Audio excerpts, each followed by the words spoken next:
नमस्कार, स्वराज एक्सप्रेस के खास प्रोग्राम कुर्सीनामा में आपका स्वागत है। आपके साथ मैं हूं विकास सक्सेना। उत्तर प्रदेश में चुनावी दंगल होने जा रहा है। इसमें किसका मंगल होना, ये निश्चित तौर पर इस सवाल का जवाब चुनाव के परिणामों से पता चल सकता है। इतना जरूर यहां कहा जा सकता है कि यूपी की चुनावी जंग इस बार दिलचस्प होने वाली है और इसकी वजह है क्योंकि हर पार्टी के प्लान का बेहद खास होना। हर दल सभी वर्गों को साध रहा है। सभी ही युवाओं पर पार्टियां अपना ज्यादा फोकस कर रही हैं क्योंकि वो जानते हैं कि इनका साथ जब तक नहीं मिलेगा तब तक चुनाव में बाजी मारना मुश्किल है। ऐसे में बीजेपी समेत सभी दल युवाओं को साधने में जुटे हैं। खैर, कुर्सीनामा में आज हम आपको बुंदेलखंड के बांदा जिला लेकर चलेंगे और बताएंगे तिंदवारी विधानसभा सीट के हर समीकरण को। तो फिर देर ना करते हुए शुरू करते हैं कुर्सीनामा, आज का सफर।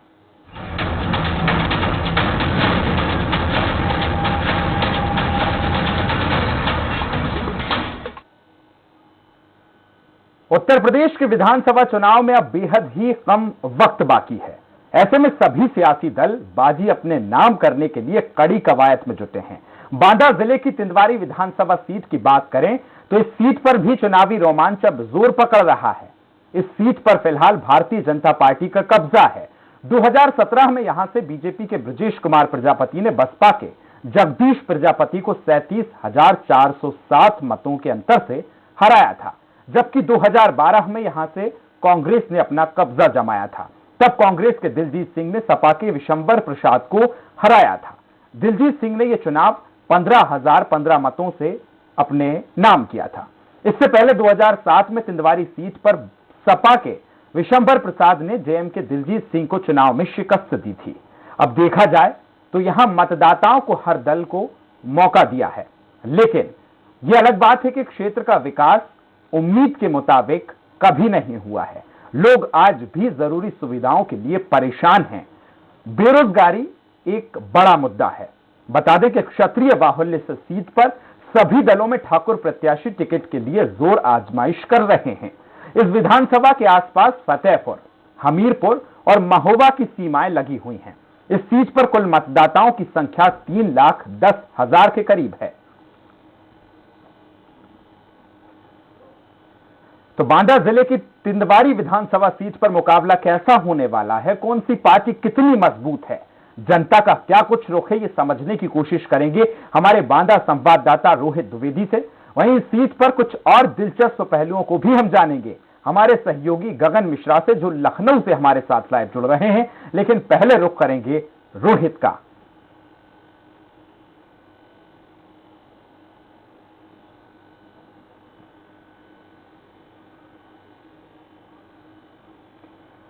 तो सीधा बांदा चलेंगे जहां हमारे संवाददाता रोहित हमारे साथ जुड़े हुए हैं। रोहित, सबसे पहले अगर हम बांदा विधानसभा सीट की बात की जाए, जहां तिंदवारी विधानसभा आज हम जिस पर चर्चा करने वाले हैं, तो कौन से ऐसे मुद्दे हैं 2022 के अगर चुनाव की बात की जाए, पहले का हम इतिहास उठाकर देखें तो यहां का मतदाता किसी से सहमत नहीं रहा है, क्योंकि हम लगातार देखें सपा भी रही है, बीजेपी रही है, कांग्रेस रही है, लेकिन 2022 का विधानसभा चुनाव तिंदवारी सीट के लिए कितना महत्वपूर्ण हो जाता है? कौन सी पार्टी यहां सबसे ज्यादा दावेदारी कर रही है? जी, आपको बता दूं, यहाँ की जनता हर बार नया विधायक चुनती है, पर यहाँ पे चार साल जो सपा में विधायक रहे विशंबर निषाद, उन्होंने राज किया था। उसके बाद ये दलजीत सिंह कांग्रेस के हाथ में चली गई थी। पर इस समय यहाँ का मुद्दा ये है, अन्ना प्रथा, अवैध खनन के कारण सड़कों को खराब करना और किसान और सिंचाई, बेरोजगारी और लाइट, इनमें से सारी समस्याएं हैं। इनका कोई भी निदान नहीं होता। जो भी विधायक बनता है वो दोबारा उस क्षेत्र में बहुत ही कम नजर आता है। वहाँ की जनता, अभी कुछ दिन पहले मैं गया तो वहाँ की जनता कह रहे थे विधायक जी काफी समय से नहीं आए। जी रोहित, जिस तरह से देखा जाए यहाँ तमाम पार्टियां इस सीट पर रही हैं, आती रही हैं, जाती रही हैं, लेकिन विकास यहाँ का बड़ा मुद्दा है, रोजगार यहाँ का बड़ा मुद्दा है। यहाँ से अगर युवाओं की बात की जाए तो पलायन युवा यहाँ से करते हैं। औद्योगिक क्षेत्र में देखें तो कोई बड़ा विकास नहीं किया गया। क्या कारण है कि तिंदवारी विधानसभा सीट विकास को लेकर इतनी पिछड़ रही है? ये कारण यही है कि यह जीतने के बाद ये विधानसभा में निषाद प्रजापति ठाकुर, ये 3 जातों ने ही राज किया। 3 जात के ने जो जनता का वोट लिया है, उसके बाद जीतने के बाद सीधे डायरेक्ट का नाम लखनऊ पहुंच गए, फिर लौट के जनता को नहीं देखा है। जनता वोट देती है और वोट देने के बाद आशा करती है कि हो सकता है कि हमारे ये विधायक जी अच्छे हो सकता है हमारे ये अच्छे हो, पर बाद में कोई भी खरा नहीं करता है। बिल्कुल, तो हमारे साथ लखनऊ हम सीधा रुख करेंगे, हमारे साथ गगन हमारे सहयोगी जुड़े हुए हैं। गगन, जिस तरह से आपने रोहित की बातें सुनी, रोहित जिस तरह से वहां पर मौजूद हैं और उनका कहना है कि यहाँ हर बार मतदाता पार्टी चेंज करके देखते हैं, लेकिन एक जो मुद्दा है वो स्थायित्व का मुद्दा है। सबसे बड़ी बात यह कि विकास हर बार यहां पर अधूरा रह जाता है, क्या कारण है गगन? देखिए, क्योंकि अगर पूरे बुंदेलखंड की बात करें तो यहाँ पर हमेशा से बसपा का समाज ही रहा है। बसपा सबसे ज्यादा कहीं पर अगर पूरे उत्तर प्रदेश में मजबूत हुआ करती थी तो वो बुंदेलखंड में हुआ करती थी, और खासकर बांदा से कई ऐसे बसपा के कद्दावर मंत्री नेता आते थे, चाहे नसीमुद्दीन सिद्दीकी हो, काफी पहुंच थी उनकी, और उसके बावजूद बुंदेलखंड को वो चीजें नहीं मिल पाई जो उसको मिलना चाहिए था। खासकर तिंदवारी विधानसभा की बात करें तो इतिहास में पहली बार हुआ था कि यहाँ पर भारतीय जनता पार्टी का विधायक चुना गया। युवा विधायक है यहाँ पर, और काफी लगन से कोशिश करते हैं कि काम करें, लेकिन यहाँ के विधायक के खिलाफ खुद एफआईआर दर्ज है। कई बार खनन माफियाओं के खिलाफ वो आवाज उठा चुके हैं और कई बार उनके ऊपर कार्रवाई भी की गई है, लेकिन हाल ही में एक बार उनके ऊपर मुकदमा दर्ज किया गया, मुख्यमंत्री तक पूरा मामला पहुंचा, लेकिन उसके बावजूद विधायक नाराज बताए जाते हैं कि जब विधायक की क्षेत्र में पीड़ित हो रहा हो, उसके ऊपर मुकदमे लिखे जा रहे हो, तो आम जनता के ऊपर पुलिस जो कार्रवाई होती है वो किस कदर होती होगी। ये इसका एक पार्ट रहा, जो विधायक यहाँ का जनप्रतिनिधि खुद परेशान है। और दूसरा जो पार्ट रहा है यहाँ पर, क्योंकि अन्ना प्रथा काफी सालों से चली आ रही है, यहाँ के जो जानवर होते हैं, खुला जानवर होते हैं, वो फसलों को नाश करते हैं, क्योंकि यहाँ पर तिंदवारी विधानसभा के जो लोग रहते हैं, क्योंकि केन नदी के किनारे बसा हुआ है, यहाँ पर मुख्य यहाँ का व्यवसाय खेती ही है। इसी के कारण यहाँ से जो युवक होते हैं, नौजवान होते हैं, ज्यादा संख्या में पलायन करते हैं रोजगार के लिए। तो जो किसानी है वो अन्ना प्रथा के चलते यहाँ पे समूल नाश हो जाता है, और हर साल किसान यहाँ पर परेशान रहते हैं। तो उसकी कभी यहाँ पर किसी भी सरकार ने सुध नहीं ली। दूसरा, यहाँ पर खनन जो माफिया है वो काफी एक्टिव रहते हैं, यहाँ पर खनन माफियाओं का बोलबाला होता है। तो तमाम वो मुद्दे हैं जो यहाँ के लोगों को परेशान करते हैं, क्योंकि बसपा का गढ़ रहा है, 4 बार बसपा के विधायक रहे हैं यहाँ पर, उसके बाद कांग्रेस के हाथ में जीत गई और पहली बार भारतीय जनता पार्टी का यहाँ पर विधायक जीत के आया। तो जो आशा थी यहाँ के लोगों को, क्योंकि पूरे बुंदेलखंड में 19 की 19 सीटें भारतीय जनता पार्टी के पास है, जो आशा थी कि बांदा को कुछ मिलेगा वो मिल नहीं पाया। क्योंकि आज जब हम तिंदवारी विधानसभा की बातचीत कर रहे हैं तो बांदा जिले में गगन हम आपके पास दोबारा लौटेंगे, क्योंकि यहाँ एक वक्त छोटा सा ब्रेक का वक्त है। इसके बाद में आपको बता दूं कि रोहित, बहुत शुक्रिया आपका तमाम जानकारी में हमारे साथ साझा होने के लिए। तो आगे हम चर्चा को रखेंगे, लेकिन यहाँ वक्त एक छोटे से ब्रेक का।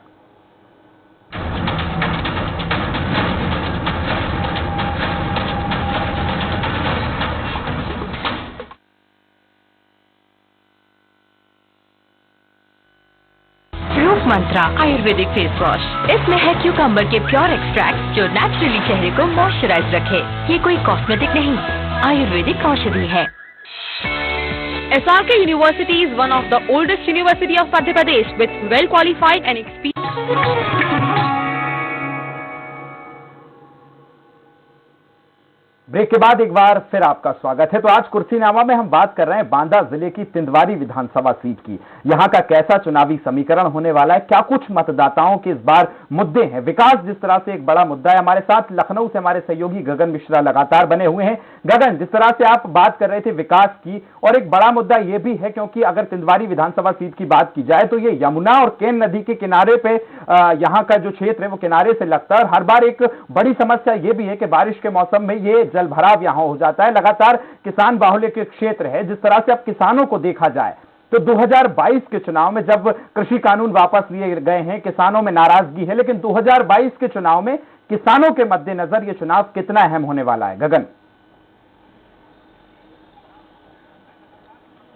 देखिए निसंदेह क्योंकि बुंदेलखंड के लिए भले ही आप पूर्ववर्ती सरकारों में काम वो लार्ज स्केल पे ना हुआ, लेकिन इस सरकार में कुछ ऐसे कदम उठाए गए थे जिसमें बुंदेलखंड एक्सप्रेसवे की बात की जाए या फिर डिफेंस कॉरिडोर की बात की जाए। और बुंदेलखंड के दो ऐसे जिले हैं, झांसी चित्रकूट, जहां पर डिफेंस कॉरिडोर जुड़ता हुआ जाएगा, बुंदेलखंड एक्सप्रेसवे बन रहा है, तो वो तमाम चीजें की जा रही हैं। लेकिन जिस स्तर पर, जिस लार्ज स्केल पे काम होना है, क्योंकि बुंदेलखंड सालों से, दशकों से ठगा आ रहा है और हर राजनीतिक दल जब यहाँ पर सरकार बनती है, बुंदेलखंड में लोगों से वोट मांगनी आती है, तो उनसे तमाम वो मुद्दे जो यहाँ के लोगों का मुद्दा है, चाहे वो बिजली हो, चाहे किसानी को, खेती को लेकर हो, किसानों का जो विकास हो उसको लेकर हो, या फिर उस जिले में पेयजल की व्यवस्था सुचारू रूप से चलने को लेकर हो, इन तीन मुद्दों पर यहाँ पर चुनाव लड़ा जाता है। लेकिन जैसी सरकार आती है, नया विधायक बनता है या नई सरकार बनती है, वो तमाम वादे भूल दिए जाते हैं और बुंदेलखंड से एक मानते हैं कि चुनाव के बाद एक कट सा जाता था। लेकिन इस सरकार में थोड़ा बहुत काम हुआ है। आज अखिलेश यादव भी बांदा जिले पहुंचे हैं, यहाँ पर उन्होंने रथ यात्रा का शुभारंभ किया है और साथ ही साथ अमन त्रिपाठी जो अभी हाल ही में जिसकी लाश मिली थी और पुलिस ने कई लोगों को गिरफ्तार किया है, हत्या का मामला दर्ज हुआ था, उनसे भी मुलाकात करने, उनके परिवार से मुलाकात करने पहुंचे हैं। तो राजनीति तो हो रही है। आपसे हम ये जानना चाहेंगे, हर मुद्दे में, अगर चाहे वो बात की जाए तो घर जाना हो, यहाँ पर ब्रजेश प्रजापति जो बीजेपी से यहाँ जीते हैं, उससे पहले हालांकि कांग्रेस, सपा, तमाम पार्टियां रही हैं, लेकिन ब्रजेश प्रजापति के काम से यहाँ के मतदाता कितने संतुष्ट हैं? क्या कुछ काम तिदवारी विधानसभा में भाजपा ने किया है इन 5 सालों में? देखिए, क्योंकि युवा विधायक है और क्योंकि हर युवा एक जनप्रतिनिधि से ये अपेक्षा की जाती है कि वो आम लोगों के काम करेगा और ब्रजेश प्रजापति जितना हम उनको जानते हैं, उनको ललक है लोगों के प्रति काम करने की, उतने ही युवा जोश से वो काम करते हैं। लेकिन कुछ हद तक देखा जाता है कि कई बार बातचीत में या फिर कई ऐसे उनके कारनामों से पता चलता है कि वो सरकार से खासा नाराज रहते हैं, चाहे खुद पर की गई कार्रवाई को लेकर हो या फिर वहां के जो लोग हैं। वजह क्या है? जिस तरह से रोहित, हमारे संवाददाता जुड़े थे, रोहित का ये कहना है कि विकास उस क्षेत्र में नहीं हुआ है, जबकि भाजपा की सरकार है और वहां के जो ब्रजेश प्रजापति जिस तरह से विधायक चुने गए थे, तो वो तो खुद एक युवा प्रत्याशी है, 35 साल की उम्र में वो जिस तरह से बने थे, तो एक युवा छवि थी। लोगों को उम्मीद बंधी थी कि भाई एक युवा यदि हमारे क्षेत्र का प्रतिनिधित्व करेगा तो निश्चित तौर पर हमारी विधानसभा विकास के रास्ते पर आगे बढ़ेगी। लेकिन लोगों को इतनी उम्मीदों पर जितना उम्मीदें था उसको पूरा नहीं किया गया विकास। क्या वजह रही है गगन?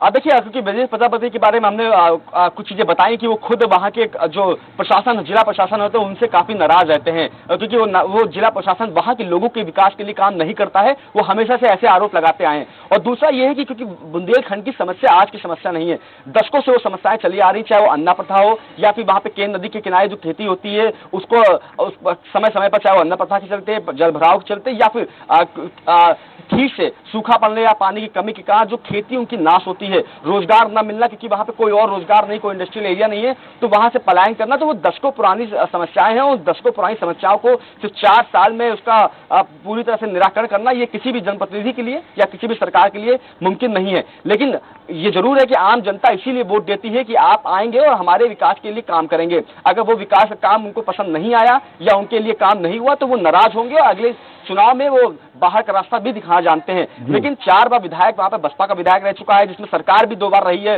बसपा की। सपा हालांकि पिछले 2012 में कांग्रेस के विधायक रहा है, कांग्रेस सरकार नहीं रही, लेकिन समाजवादी पार्टी चाहे वो बसपा हो, बुंदेलखंड के लिए वो काम नहीं हो पाया। हालांकि बसपा वहां पे सबसे ज्यादा मजबूत रही है। भाजपा का उम्मीदवार वहां पर जब 2017 में वोट मांगने गया था, युवा को देखकर लोगों ने वोट भी किया, लेकिन वो तमाम जो उम्मीदें थी आम लोगों की उस पर खड़े नहीं उतर पाए। चाहे वो विधायक की तरफ से जो लगाए जाते हैं आरोप कि जिला प्रशासन उनका सहयोग नहीं करता है, जिला प्रशासन आम लोगों की सुध नहीं लेता है, आम लोगों की। गगन, में यहाँ पर आपको रोकना चाहूंगा, हमारे साथ आपके नेता अवधेश जी जुड़ गए। अवधेश जी, सबसे पहले बहुत स्वागत है। मेरी आवाज सुन पा रहे हैं? हेलो अवधेश जी, मेरी आवाज सुन पा रहे हैं आप? हाँ, सुन पा रहा हूँ। जिस तरह से हम तिंदवारी विधानसभा सीट की बात कर रहे हैं सर, अगर इस सीट पर देखा जाए तो लगातार मतदाताओं ने सब पर विश्वास जताया है, चाहे वो बसपा रही हो, सपा रही हो, भारतीय जनता पार्टी हो या कांग्रेस हो। अब 2022 के चुनाव में जिस तरह से आम आदमी पार्टी वहां उतरने वाली है, सर क्या कुछ मुद्दे हैं, क्या कुछ ऐसा आपने प्लान तैयार किया है कि वो प्लान लेकर आप मतदाताओं के बीच तक जा रहे हैं, उनको समझा रहे हैं, कैसी तैयारी है सर? देखिए, तिंदवारी विधानसभा में सबसे बड़ा खनन का मुद्दा है जी। जो 2 नदियां हैं वहाँ, केन और यमुना जी। दूसरा, किसानों को जो खनन माफिया है वो किसानों के खेतों से जबरन बालू निकालते हैं, जिसमें किसानों की हत्याएं भी हो चुकी हैं। गरीबी वहाँ सबसे बड़ा मुद्दा है। विकास, क्योंकि संसदीय क्षेत्र पहले लगता रहा ये फतेहपुर, उसके बाद संसदीय क्षेत्र लग गया टिंडवारी विधानसभा का हमीरपुर जी। तो संसदीय मामले, सांसद के मामले में ये हमेशा स्वयं दर्जे का रहा, इसलिए सांसद तो कभी इधर ध्यान देते नहीं रहे, चाहे जिस पार्टी के रहे हो चाहे जो रहे हो जी। और उसके पहले भी जो जनप्रतिनिधि आए, जितने भी लोग आए, चाहे इसके पहले भाजपा के रहे हो, चाहे सब लोग खनन माफियाओं से जुड़े रहे और यहाँ की जनता का शोषण हुआ। और आगे विकास के नाम पे तो यहाँ कुछ भी नहीं हुआ। जो विकास था भी थोड़ा बहुत, वो भी ध्वस्त होता चला जा रहा है। आप जाइए देखिए, जसपुरा ब्लॉक चले जाइए, चाहे टिंडवारी ब्लॉक चले जाइए, चाहे बड़ोखर ब्लॉक चले जाइए, मुद्दे तमाम है, लेकिन आप पार्टी कितनी कॉन्फिडेंट है? आपको क्या लग रहा है, मतदाताओं का क्या कुछ रोक है? वो क्यों आप पार्टी पर विश्वास जताना चाह रहे हैं? इसलिए करेंगे क्योंकि वो सबको देख चुके हैं, वो सबको देख चुके हैं और उनको मतदाताओं ने मन बना लिया है। क्योंकि जो दिल्ली का विकास रोल मॉडल है, जो दिल्ली का मॉडल है, जो दिल्ली में काम हुए हैं, एक बार हम आम आदमी पार्टी को भी देखें, शायद वैसा विकास हमको मिले। और उनको पूरा भरोसा है कि अगर आम आदमी पार्टी आती है तो उनका विकास हर, चाहे शिक्षा क्षेत्र में हो, चाहे स्वास्थ्य के क्षेत्र में हो, चाहे जिस क्षेत्र में हो, उनका विकास होगा जी। जिस तरह से आप सर, आपके अगर मैं 4 मुद्दों की बात की जाऊं तो ऐसे कौन से मुद्दे हैं कि आम आदमी पार्टी 4 मुद्दों को लेकर मतदाताओं के बीच में जा रही है? आपका मैनिफेस्टो किस तरह से लोगों को आप समझा रहे हैं? देखिए, हम बिजली के मुद्दे पे जी, स्वास्थ्य के मुद्दे पे, शिक्षा के मुद्दे पे, ये 3 मुद्दे तो हम आगे लेकर के जा ही रहे हैं। सर, जिस तरह से आप ये मुद्दे गिना रहे हैं अच्छी बात है, लेकिन हमने यहाँ लगातार कांग्रेस से बात की, बीजेपी से बात की, सपा से बात की, बसपा से बात की। सर, ये तमाम पार्टियां तो आपको रेस में ही नहीं मान रही हैं। वो मानती हैं कि आप तो रेस से ही बाहर हैं। नहीं, वो तो दिल्ली में भी हमको माना जा रहा था। दिल्ली में तो कांग्रेस पार्टी यही चैलेंज कर रही थी, अगर आप 3 सीटें लेकर के आए तो हम इस्तीफा दे रहे हैं। वो आज ही राजनीति कर रहे हैं। हम 3 के, हम तो पहली बार 28 लेके आए, उसके बाद 70 लेकर के आए। ये कोई नई बात नहीं है जी। नहीं सर, जिस तरह से देखा जाए तो सपा लगातार इस सीट पे एक्टिव है, रैलियां करवा रही है। बीजेपी के तमाम नेता जो हैं वो बुंदेलखंड का दौरा कर रहे हैं, तमाम विकास की सौगात दे रहे हैं। ऐसे में आपको क्या लगता है कि दिल्ली मॉडल लेकर आप टिंडवारी विधानसभा सीट में जाएंगे और मतदाता आप पर विश्वास जता लेगा? नहीं, देखिए, मतदाता को तो विश्वास करना ही पड़ेगा। मतदाता रैली और नेताओं के भाषणों पे विश्वास कर चुका है, बहुत कुछ कर चुका है विश्वास। चलिए सर, बहुत शुक्रिया तमाम चर्चा में हमारे साथ सर शरीक होने के लिए। तो आप बता दें कि अवधेश कुमार जी हमारे साथ जुड़े थे, आपके नेता, जो उनका कहना है कि जिन पार्टियों ने पिछले कुछ सालों में जो नहीं किया है वो हम करेंगे। हमारे साथ लगातार हमारे सहयोगी गगन बने हुए हैं। गगन, जिस तरह से आपने बात सुनी, आपके अवधेश जी जो आपके नेता हैं वो हमारे साथ जुड़े थे, उनका कहना है कि अब मतदाता मूड अपना चेंज कर चुका है, क्योंकि पिछली जो पार्टियों ने नहीं किया है वो आम आदमी पार्टी करने वाली है। लेकिन आपको क्या लगता है गगन, आप वहां मौजूद हैं, क्या दिल्ली मॉडल टिंडवारी विधानसभा सीट के मतदाताओं को आकर्षित कर पाएगा, लुभा पाएगा? क्या लगता है गगन, आप पार्टी के लिए? देखिए एक कहावत है कि दिल्ली अभी बहुत दूर है, और ये सच्चाई भी है। अभी ग्रामीण क्षेत्रों में, खासकर उत्तर प्रदेश के ग्रामीण क्षेत्रों में आम आदमी पार्टी को भी बहुत मेहनत करनी है, क्योंकि अभी भी उत्तर प्रदेश में जातिगत ही चुनाव होता है, और जातिगत आंकड़ों में जो फंसा और जिसने उस पूरी चक्रव्यूह को तोड़ दिया और बाहर निकल गया, वही इस यूपी की सत्ता में काबिज होता है। तो अभी जातिगत मामलों में जिसने जातिगत साध लिया वो उसकी सत्ता पा ली। और इसी, चाहे टिंडवारी विधानसभा क्षेत्र हो, चाहे पूरे बुंदेलखंड के किसी भी जिले की विधानसभा क्षेत्र हो, या पूरे उत्तर प्रदेश के विधानसभा क्षेत्र हो, हर जगह जातिगत आंकड़ों में ही साधा जाता है और उसी के तहत चुनाव लड़ा जाता है। ये जरूर है कि आम आदमी पार्टी का जो मुद्दा है, जो बिजली का मुद्दा है, वो काफी बुंदेलखंड के जिलों में अहम माना जाता था, क्योंकि एक जमाना था कि बुंदेलखंड के कई ऐसे गांव थे जहां पर बिजली ही नसीब नहीं हुई थी। लेकिन इस सरकार ने कुछ ऐसे काम किए, चाहे झांसी जिला हो, चाहे बांदा जिला हो, या फिर महोबा जिला हो, हर जिले के गांव तक बिजली पहुंचाई है। तो एक वहां के लोगों को जो आशा थी कि बिजली आएगी, कभी ना कभी तो आएगी, कोई ना कोई सरकार उनकी तरफ रुख करेगी, तो इस सरकार में बिजली तो पहुंची है। लेकिन बिल्कुल गगन, जिस तरह से आपने कहा दिल्ली अब दूर नहीं, लेकिन वहां के मुख्यमंत्री योगी आदित्यनाथ खुद कह रहे हैं कि हम तमाम एक्सप्रेस वे बना रहे हैं और अब दिल्ली दूर नहीं है, ऐसा कहा जाता है। खैर, अगर हम चर्चा करें तो विपक्ष की अगर हम चर्चा करें, जिस तरह से बीजेपी तो वहां से लगातार पिछली बार जीती है, लेकिन विपक्ष को हम देखें तो कितना मजबूत है? क्या कांग्रेस पहले की तरह फिर वापसी करेगी या सपा मजबूत नजर आ रही है? विपक्ष कैसा दिख रहा है इस सीट पर, गगन? देखिए बिल्कुल, अगर क्योंकि आप पिछले 2012 और 2017 को छोड़ दे तो उससे पहले बसपा का ही विधायक वहां पर 4 बार लगातार रहे हैं और 2012 में कांग्रेस का विधायक रहा और 2017 में भाजपा का विधायक है। तो अगर जातिगत आंकड़ों में, क्योंकि बसपा उतनी मजबूत अब नहीं रही है बुंदेलखंड में जितनी मजबूत कभी हुआ करती थी, क्योंकि बुंदेलखंड के करीब 1 दर्जन ऐसे नेता थे जो कद्दावर बसपा के नेता हुआ करते थे, उनकी पैठ हुआ करती थी। लेकिन वो गगन पर ऐसा क्यों? क्योंकि 2017 के चुनाव में तो दूसरे नंबर पर हम देखें तो सपा ही रही है, कांग्रेस हालांकि तीसरे नंबर पे थी 17 के अगर हम चुनाव की बात करें तो। अब बिल्कुल समाजवादी पार्टी मजबूती से लड़ रही है, इसीलिए आज जब अखिलेश यादव वहां पर रैली कर रहे हैं बांदा में तो भीड़ जिस तरह से वहां पर इकट्ठा हुई है उसको देखते हुए ये जरूर कहा जा रहा है कि इस बार समाजवादी पार्टी को बसपा के बीच में वहां पर टक्कर होनी है। लेकिन अगर जातिगत आंकड़ों में फंसते हैं या फिर जो निषाद मुस्लिम निषाद ठाकुर और दलित जो वोट है इसका कॉम्बिनेशन यही मेन अहम भूमिका निभाता है। अगर निषाद और दलित एक साथ अगर कहीं जाता है तो वो वहां का विधायक हो जाता है। अगर उसी को किसी ने साथ लिया, चाहे वो बसपा हो चाहे वो समाजवादी पार्टी हो या भारतीय जनता पार्टी, उसी की जीत होनी है। और क्योंकि विधायक युवा विधायक है, उसको एक बार मौका देने के लिए वहां के लोग, वहां की जनता ललायित है। उनको भी, वहां की जनता को भी मालूम है कि जो समस्याएं हैं, जो नासूर बन चुकी है समस्याएं यहाँ की, उसको जड़ से गगन क्या लगता है, जिस तरह से आप जातिगत समीकरणों की बात कर रहे हैं, लेकिन हम अगर तिंदवारी विधानसभा सीट की बात की जाए तो जो कास्ट का एक फैक्टर है इस सीट पर बहुत ज्यादा काम नहीं आया, क्योंकि यहां का मतदाता मुझे लगता है कि जाति को देखकर बहुत कम यहां पर मतदान करता है। अब ऐसे में ये लड़ाई सपा के लिए बहुत आसान होती दिख रही है, कांग्रेस फिर कमबैक करने वाली है। गगन, देखिए बिल्कुल ये कहना बहुत ही मुश्किल है कि यहाँ पर जाति को देखकर वोट नहीं होता है। 2017 के इलेक्शन को छोड़ दिया जाए, क्योंकि 2017 का इलेक्शन एक तरफा हुआ जिस तरह से भारतीय जनता पार्टी ने प्रचंड बहुमत पाए हैं। लेकिन उससे पहले जब भी वोट बुंदेलखंड में या किसी भी जिले में, चाहे बुंदेलखंड हो, पश्चिम हो, पूर्वांचल हो, अवध हो, वहां पर जाति को देखकर ही वोट पड़ता आया है और आगे भी पड़ता रहेगा। क्योंकि ये उत्तर प्रदेश की किस्मत, सियासी किस्मत में लिखा है कि यहाँ पर जातिगत उम्मीदवार को देखते हुए या जातिगत वोट बैंक को देखते हुए यहाँ पर मतदान हुआ करता है।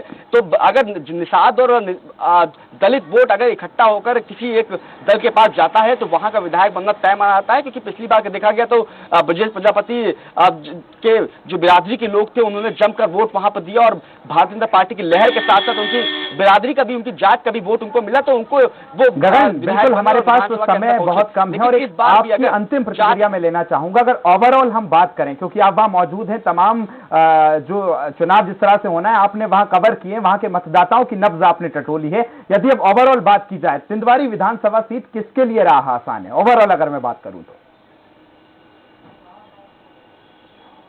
देखिए, अगर रोजगार की अगर तलाश किसी को है और वहां की तिंदवारी विधानसभा क्षेत्र के लोगों को रोजगार अगर चाहिए तो वो भारतीय जनता पार्टी की तरफ ही रुख कर रहे हैं। क्योंकि समाजवादी पार्टी और बसपा को कई बार मौका दे चुके हैं, उनको उतना लार्ज स्केल पर नहीं मिला। वहां की मौजूदा विधायक है, उन्होंने भी जो खनन माफिया है उनके खिलाफ एक हम ये कह सकते हैं कि उनके खिलाफ झंडा बुलंद रखा है कि उनकी नहीं चलने दे रहे हैं। तो वो साफ तौर पर अगर माफियाओं की नहीं चलती है तो उनके खेतों से जो खनन होता है वो बंद हो जाएगा। तो अगर विकास को देखते हुए, रोजगार को देखते हुए, तो वहां के लोग भारतीय जनता पार्टी की तरफ फिलहाल रुख किए हुए हैं। लेकिन समाजवादी पार्टी पूरी तरह से चलिए गगन, बिल्कुल ये तो अब आने वाला परिणाम, चुनाव का परिणाम बताएगा कि जनता किसको चुनती है। लेकिन तमाम जानकारी साझा करने के लिए गगन बहुत शुक्रिया आपका। तो आज जिस तरह से हम बांदा जिले की तिंदवारी विधानसभा सीट की बात कर रहे हैं, अगर इस पर बात की जाए तो ये हमीरपुर लोकसभा सीट यहां लगती है, लेकिन इस विधानसभा के तमाम मुद्दे आज भी वैसे के वैसे हैं। मतदाताओं ने यहां सब पर विश्वास जताया है, जितना बीजेपी को दिया उतना ही कांग्रेस और बसपा, सपा तमाम पार्टियां यहां से जीतती आई हैं। लेकिन सबसे बड़ा मुद्दा आज भी तिंदवारी विधानसभा के लिए जो बना वो विकास अहम है, रोजगार बड़ा मुद्दा है। अब आने वाले समय में अगर बात की जाए 2022 के चुनाव की, तो आम आदमी पार्टी भी यहां से प्रबल दावेदारी कर रही है, क्योंकि आम आदमी पार्टी का कहना है कि जो पिछली सरकारें नहीं कर पाई हैं वो आम आदमी पार्टी करने वाली है। हालांकि अब यह देखना खास होगा कि 2022 के चुनाव में मतदाता किस पर अपना विश्वास जताता है। तो आज के कुर्सीनामा में फिलहाल इतना ही, कल फिर होंगे हाजिर। दीजिए इजाजत, नमस्कार।